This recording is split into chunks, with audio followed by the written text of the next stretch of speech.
Em nome do Pai, do Filho e do Espírito Santo. Amém. Amado irmão, amada irmã, é com muita alegria que nós estamos aqui para juntos estudar e meditar o Evangelho proposto pela nossa igreja para esta segunda-feira, dentro da segunda semana da Páscoa.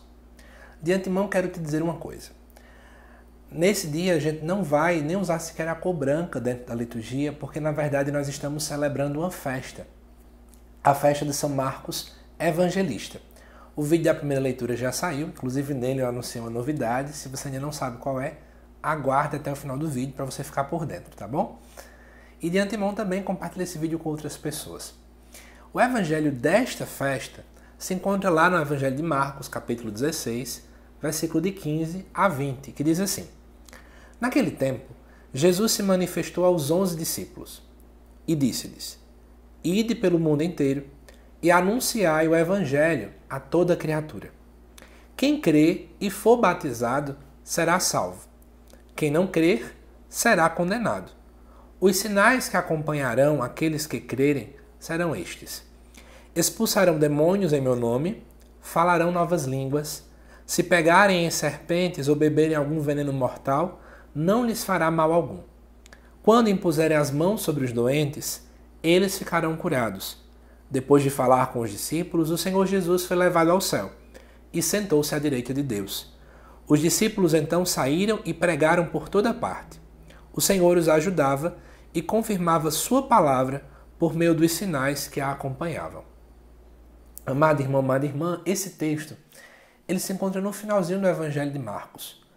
Marcos tem uma característica gigantesca em seu Evangelho de ser muito curto e direto naquilo que ele fala. Para você, por exemplo, inclusive saber, eu falei um pouco sobre isso lá na primeira leitura, mas já repito aqui também essa informação. Nós costumamos, segundo a tradição da igreja, acreditar que Marcos bebeu da fonte de Pedro. Isso porque, como você viu lá na primeira leitura, Pedro acaba chamando Marcos pelo termo de meu filho, no sentido de ser meu discípulo, meu seguidor. Então, na verdade, Marcos bebe dessa fonte, e aí por isso o seu evangelho tem muita característica de Pedro. Pedro também era muito curto, muito direto naquilo que ele falava. Tudo isso Marcos bebeu porque, na verdade, a gente não tem uma confirmação concreta de que Marcos ele seguiu Jesus, ouviu Jesus pessoalmente, ou teve uma experiência com Cristo enquanto ele ainda estava em terra. Então Marcos ele acaba sendo de uma segunda geração de cristãos. Mas vamos voltar para o Evangelho para a gente poder tirar daqui, extrair alguma realidade para a gente. Primeira coisa, Jesus se manifesta aos 11 porque na verdade Judas já não era mais discípulo aqui. Já havia acontecido a traição, estamos dentro desse contexto, pós a morte de Jesus. E aí Jesus diz o quê? Ide pelo mundo inteiro e anunciar o Evangelho a toda criatura.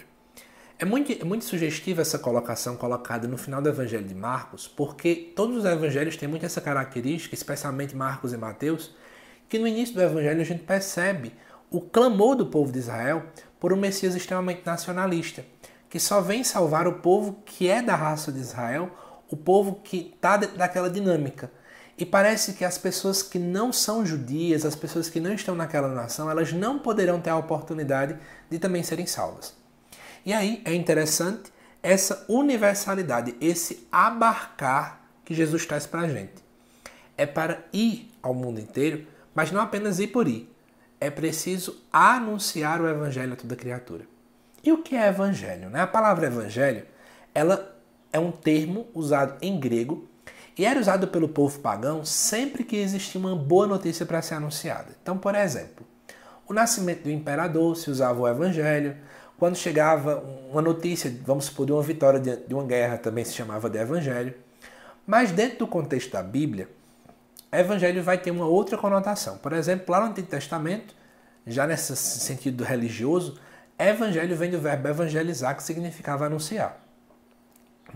E para a gente, agora, usando essa palavra, usada para o imperador de que era uma boa notícia, para a gente também o Evangelho é uma boa notícia, é uma boa nova. Só que nós vamos fazer uma leitura ainda mais estreita. Essa boa notícia e essa boa nova é uma pessoa. E essa pessoa é Jesus Cristo. Então, em suma, quando aqui é falado e anunciai o Evangelho a toda criatura, está dizendo, anunciai a mim, Jesus dizendo, anunciai eu que sou Cristo. Falai de mim para as pessoas. Dizei quem eu sou a toda e qualquer pessoa que aparecer na face da terra. É essa a reflexão que nós precisamos fazer. E aí ele continua. Quem crer e for batizado será salvo. Quem não crer será condenado. É interessante essa dinâmica de que a salvação vem diante de uma adesão pessoal, porque a fé é adesão. Eu chego a aderir a um projeto, a um querer de Deus, a um querer da igreja, aquilo que a igreja fala. Fé é adesão. E aí é interessante, no versículo 17, que vai dizer os sinais que acompanharão aqueles que crerem. E aí começa a falar várias expressões. Por que aparece isso aqui pra gente? Na verdade, e no Evangelho de Lucas isso fica muito claro, mas em Marcos já dá para perceber isso, é que a igreja, ela carrega, né, tudo aquilo que Jesus também vivenciava antes. Então, o que acontecia com Cristo se compreende que aqueles que seguem o Cristo e creem nele firmemente, a mesma coisa que acontecia com ele também vai acontecer conosco. Por isso é que aparecem expressões que eram comumente adotadas dentro de relatos ligados à pessoa de Jesus. Mas eu queria chamar a atenção para a palavra, sinais. Isso é muito sugestivo. Aquele que é discípulo de verdade sabe que o que acontece com ele é um sinal. E o sinal não para em si mesmo, mas o sinal aponta para uma realidade além. Então, na verdade, tudo o que acontece conosco, que somos igreja, apenas aponta para uma realidade muito mais profunda e muito mais importante, que é Jesus Cristo. Nós somos o ninguém da história. Jesus é o mais importante. Mas, continuando, aqui vai dizer no versículo 19 que depois de falar com os discípulos, o Senhor Jesus foi levado ao céu e sentou-se à direita de Deus. Essa expressão, sentou-se à direita de Deus, tem uma conotação de importância, né? Quase um primeiro-ministro de Deus. Para dizer em outras palavras, que Jesus é esse intercessor. Ele está do lado de Deus em nosso favor. Essa é a compreensão dessa escritura, né? E aqui também o relato, né, da ascensão de Jesus ao céu dentro da ótica de Marcos, que veja que é algo muito resumido, muito sucinto, muito direto. Depois, no versículo 20, para terminar o texto, os discípulos saem e pregam por toda parte. E aqui repete, o Senhor os ajuda e confirma a sua palavra por meio de sinais. E aí é um ponto interessante para trazer para a gente, né? Primeiro, nós somos chamados a anunciar a toda e qualquer pessoa.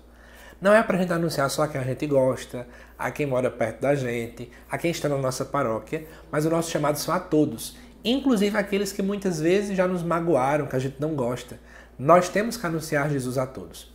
Segunda coisa interessante é que, da mesma forma como aconteceu aqui, que o Senhor ajuda confirmando com sinais aquilo que falamos, a mesma coisa acontece conosco. Uma tática para discernir muito bem se nós estamos fazendo aquilo que é a vontade de Deus ou não, são os sinais que acontecem ao nosso redor. É sempre importante, é aquela ideia, né? De fato, é pelos frutos que a gente conhece a árvore. Então, pela mesma ideia, a gente começa a perceber isso aqui, né? Se queremos saber se estamos no caminho de Deus, observar os frutos que estão aparecendo. Então, reflita sobre isso na sua vida, tá bom?